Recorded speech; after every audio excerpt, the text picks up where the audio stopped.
അല്ല, ആരൊക്കെയാ ഇത്? ഗംഗേ, അതാ അമ്മാവൻ. കൽക്കട്ടായിന്ന് ശാരദ ചേച്ചിയും മറ്റും എഴുതുന്നല്ലേ കേട്ടുള്ളൂ. താനും പുത്തം വീണ്ടും നാട്ടിലേക്ക് വരുന്നതിന്റെ ഒരു സൂചന പോലും കിട്ടിയില്ല. എവിടെ ബാക്കിയുള്ളവരൊക്കെ എവിടെ? വേറെ ആരുമില്ല അമ്മാവ, ഞങ്ങള് മാത്രമേ ഉള്ളൂ. ഗംഗ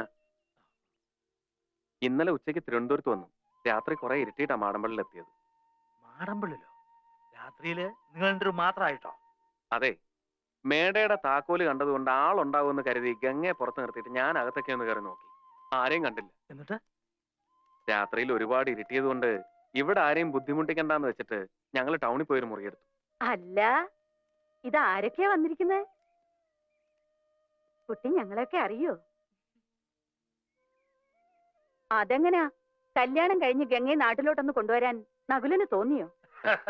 അതിൽ ഇയാള് നാട്ടിലോട്ട് വന്നിട്ട് കാലം എത്രയായത് ചോദിക്കേ? അല്ല, ഗംഗയ്ക്ക് അവരെല്ലാം മനസ്സിലായി. ഇത് അമ്മായി, അത് ജയശ്രീ, അമ്മാവന്റെ മോളാ. നീ എന്ത് പറയുന്നു? ഒത്തിരി അങ്ങ് വളർന്നു പോയല്ലോടി. അല്ലി, ബാസുരക്കുഞ്ഞമ്മയുടെ മോളാ. അല്ല, കുഞ്ഞമ്മ ഇവിടെ ഉണ്ടായിരുന്നു. എന്തൊക്കെയുണ്ട് വിശേഷങ്ങള്? ചിറ്റപ്പനവിടെ എന്തേ?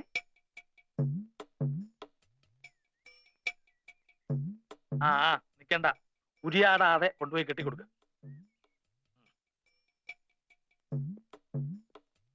ജപിച്ച ചരടാ കയ്യില്, അതാ മിണ്ടാത്ത.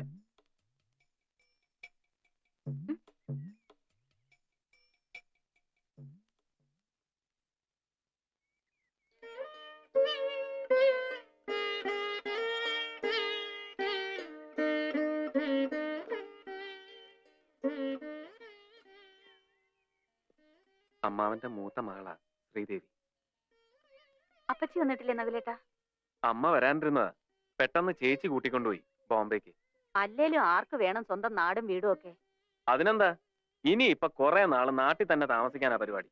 പുതിയ പ്ലാന്റിന്റെ പണി തീരുന്നത് വരെ ഞങ്ങൾ ഇവിടെ തന്നെ കാണും. അതേതായാലും നന്നായി. വാ മോളെ.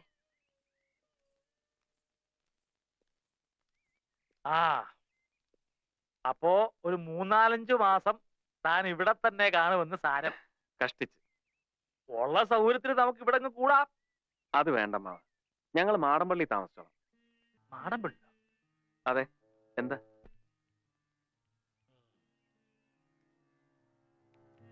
മാടമ്പള്ളിലിടം നമ്മുടെ തറവാട്ട് വീടൊക്കെ തന്നെ ഓഹരി പ്രകാരം തന്റെ അമ്മയ്ക്ക് അവകാശപ്പെട്ടതുമാണ്. പക്ഷെ ആ വീട് താമസത്തിന് അത്ര നല്ലതല്ല. അത് ചില ശല്യങ്ങളൊക്കെ ഉള്ള വീടാ പണ്ട് മുതലേ. താനും ചെറുപ്പത്തില് ചിലതൊക്കെ കേട്ട് കാണുമല്ലോ. ദുർമരണങ്ങള് പലത് നടന്ന തറവാടാ. അന്യ കുടുംബങ്ങളിൽ നിന്ന് കല്യാണം കഴിച്ചു കൊണ്ടിരുന്ന പെൺകുട്ടികൾക്ക് അവിടെ പാർത്താൽ സ്വൈര്യം കിട്ടില്ല എന്നാ വിശ്വാസം. ഗംഗ അന്യ കുടുംബത്തിൽ നിന്ന് വരുന്ന പെണ്ണ. അതൊക്കെ പഴയ കാലത്തെ ഓരോ വിശ്വാസങ്ങളല്ലേ അമ്മാവ, അതെല്ലാം ആരാ ഇപ്പൊ നോക്കുന്നത്? അല്ല, ഞാൻ പറഞ്ഞു വെച്ച് താൻ പരിഭ്രമിക്കൊന്നും വേണ്ട. ഇപ്പോ തന്റെ തീരുമാനം അവിടെ താമസിക്കണം എന്നാണെങ്കിൽ അങ്ങനെ ആയിക്കോട്ടെ. എല്ലാം ചുറ്റി നടന്ന് കണ്ടോളൂ.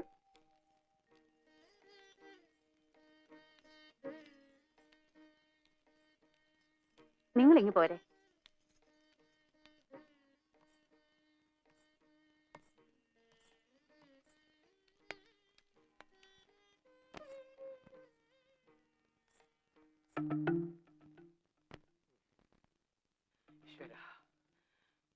ഇനി എനിക്ക് നിന്നോട് 4 വർത്താനം പറയാനുണ്ട്. എന്റെ നാക്ക ഇറങ്ങിപ്പോയിന്ന നിന്റെ വിചാരം? അല്ല, അപ്പൊ ഏനക്കേടൊക്കെ മാറിയ? മാറി. ഇനി നീ രാവിലെ പറഞ്ഞതിന്റെ ഏനക്കേട് കൂടെ ഞാൻ നിനക്ക് മാറ്റിത്തരാം. നീ എന്താ പറഞ്ഞത്? എനിക്ക് മറുഷോക്ക് തന്നാ മതിന്നോ? മറുഷോക്ക് തരാൻ നീ ആരടാ? ഇലക്ട്രിസിറ്റിയിലെ ലൈൻമാനാ?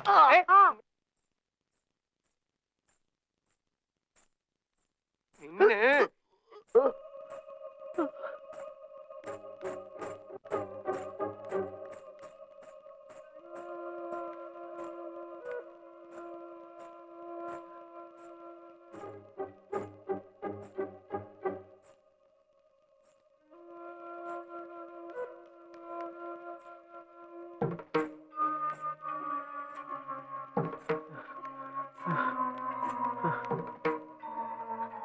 അടുക്കരുത് അടുക്കരുത്, എന്റെ അടുത്ത് മാത്രം കളിക്കരുത്. കുത്തു ഞാൻ കുത്തു.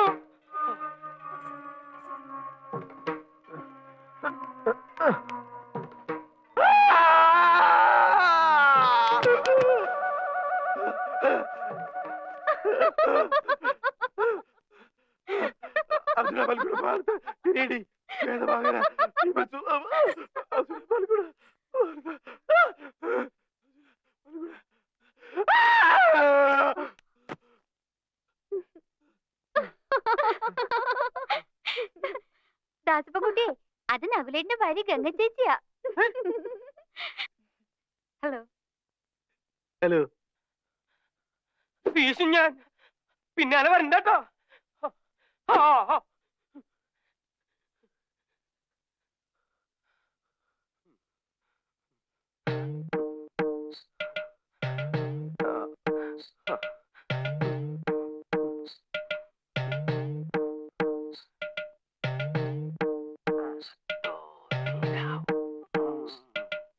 അയ്യോ,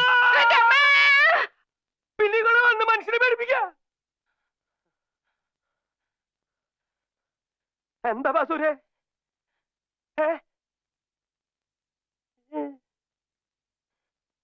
എന്താ വേണ്ടത്? എന്താന്ന്?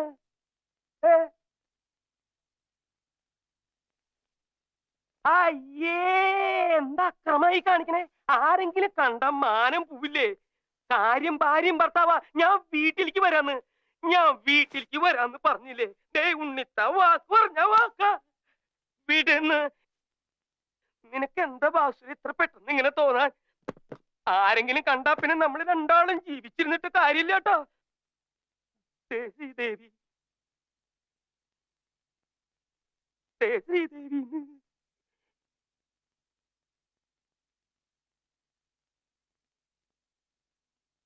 പിടിച്ചു വലിക്കരുതെന്നേ. പിടിക്കേ, നീ എവിടേക്ക് എന്നെ കൊണ്ടുപോണേ? ദേ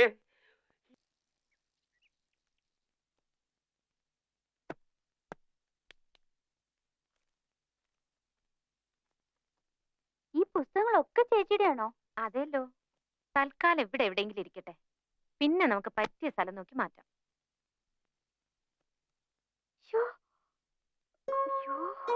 എന്താ ചേച്ചി ഇത് വായിച്ചിട്ടുണ്ടോ?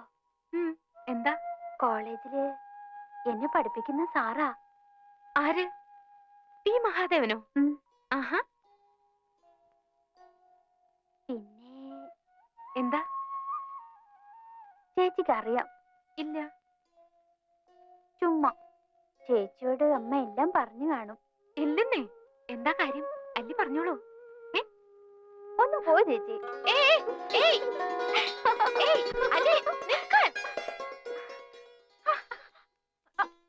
അങ്ങനെ അങ്ങ് പോയാലോ? കാര്യം പറഞ്ഞാലേ വിടൂ. എന്താ കാര്യം? സാറിനെ കല്യാണം ആലോചിച്ചിരിക്കുക. ആഹാ, അത് ശരി. എന്നിട്ട് ഇപ്പോഴാണ് ഇത് പറയുന്നത്? ഒക്കെ നിശ്ചയിച്ചോ? മേഡത്തില്. സാരതേ നമ്മുടെ തൊട്ട അയലത്താ താമസം. എവിടെ? ദാ അവിടെ.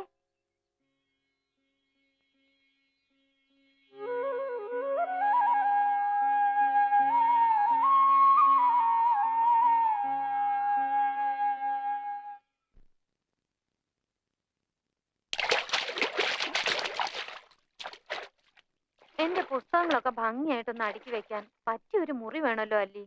ഞാൻ ഇന്നലെ മുതൽ നോക്കുക. അതിനെന്താ, ഇവിടെ ഇല്ലേ ഇഷ്ടം പോലെ മുറികള്. ചേച്ചി വാ, ഞാൻ കാണിച്ചു തരാം.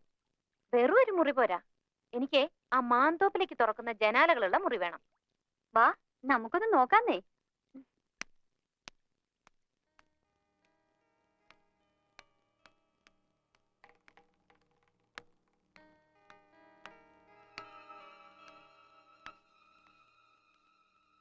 ആരും ഇതുവഴിയൊന്നും വരാറേ ഇല്ല.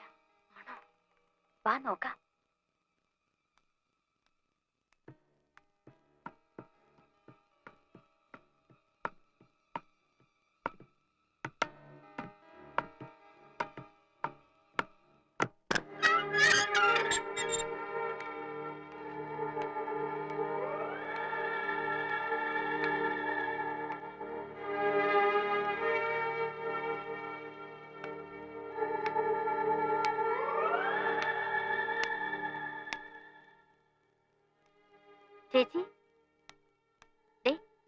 മുറി കറക്റ്റ് ആയിരിക്കും തോന്നുന്നു.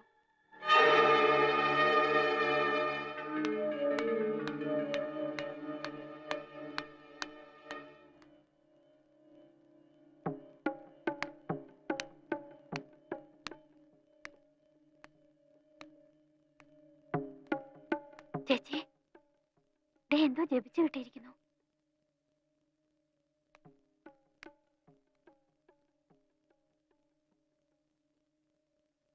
ഇത് പൂട്ടിയിരിക്കുകയാണല്ലോ. സാരില്ല ചേച്ചി, അച്ഛന്റെ ഈ താക്കോല് കാണും, നമുക്ക് വാങ്ങിച്ചു തുറക്കാം. അമ്മാവനാ തോന്നുന്നു. വാ പോവാം.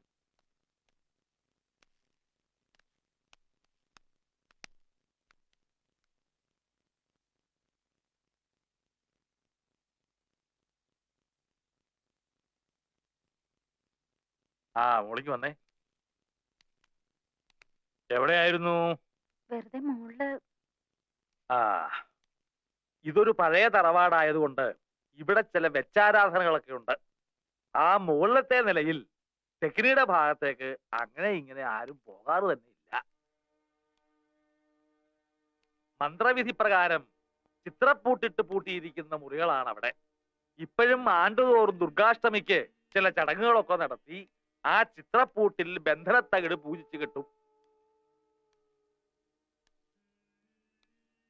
പണ്ടങ്ങോ ദുർമരണപ്പെട്ട 2 ആത്മാക്കളെ ആവാഹിച്ചിരുത്തിയിരിക്കുന്ന സ്ഥലമാണ് അത്.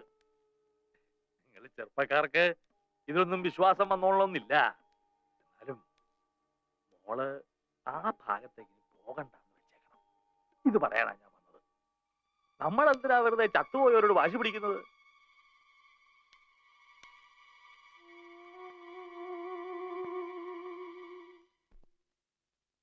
ആരൊക്കെയാ ഈ ചത്തുപോയവര്? 150 വർഷങ്ങൾക്ക് മുമ്പാ. അന്ന് ഇവിടെ മൂപ്പ് ഭരിച്ചിരുന്ന പ്രതാപശാലിയായ ഒരു കാർന്നവരുണ്ടായിരുന്നു. ആ കാർന്നവര് തഞ്ചാവൂരിൽ നിന്നങ്ങണ്ട ഒരു നൃത്തക്കാരിയെ മേഡമെ കൊണ്ടുവന്ന് താമസിപ്പിച്ചു. നാഗവല്ലി എന്നായിരുന്നു ആ തമിഴത്തിയുടെ പേര്. തമിഴത്തി വേറൊരാളുമായിട്ട് സ്നേഹത്തിലായിരുന്നു. രാമനാഥന്റെ പേരുള്ള ഒരു നൃത്തക്കാരനുമായിട്ട്. എന്തായാലും ഒരിക്കലും നാഗവല്ലിയെ തിരക്കി നമ്മുടെ തെക്കിനിയുടെ തൊട്ടപ്പുറത്തുള്ള വീടാ പടിപ്പുരയ്ക്കല്. എന്തിനു പറയുന്നു, കാർന്നോരെങ്ങനെയോ ഈ രഹസ്യങ്ങളൊക്കെ അറിഞ്ഞു. അന്ന് അർദ്ധരാത്രി നാഗവല്ലിയെ കാർന്നോരെ നമ്മുടെ തെക്കിനിലിട്ട് വെട്ടിക്കൊന്നു കളഞ്ഞു. 8ാം ദിവസം ദുർഗാഷ്ടമി രാത്രിയില് നാഗവല്ലിയുടെ പ്രേതാത്മാവ് ഒരു രക്തയക്ഷിയായിട്ട് മാറി കാർന്നവരെ കുത്തി കൊലപ്പെടുത്താൻ വേണ്ടി അറയ്ക്കകത്ത് വരെ കയറി ചെന്നാ പറയുന്നത്.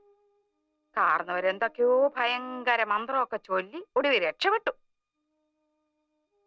അതീ പിന്നെ നാഗവല്ലിയുടെ പ്രേതാത്മാവ് തീരാപ്പകയോടെ ഈ തറവാട്ടിലൊക്കെ അലഞ്ഞടക്കാൻ തുടങ്ങി. പിന്നെ ആലപ്പാറ പോറ്റിമാര് വന്ന് 61 ദിവസം മാന്ത്രിക ക്രിയകളൊക്കെ നടത്തിയിട്ടാ തമിഴത്തിയുടെ ആത്മാവിനെ ആ തെക്കിനി ബന്ധിച്ചത്. ആ പഴയ കാർന്നവരും അവസാനം വിഷം കഴിച്ച് ആത്മഹത്യ ചെയ്യായിരുന്നു. ആ ആത്മാവിനെ ഈ തെക്കിനിക്കകത്ത് തന്നെയാ ബന്ധിച്ചിരിക്കുന്നത്. ഇതൊക്കെ മുത്തശ്ശിമാര് പറഞ്ഞു കേട്ട കഥകളാണേ. സത്യം എന്താണെന്ന് ആർക്കറിയാം. ആ പിന്നെ ആ രാമനാഥൻ വന്ന് രഹസ്യമായിട്ട് താമസിച്ച വീട്ടില് ഇപ്പോഴാരാ താമസിക്കുന്നറിയാവോ? അല്ലിയുടെ ചെക്കനാ, ആ കോളേജ് ലെക്ചറർ.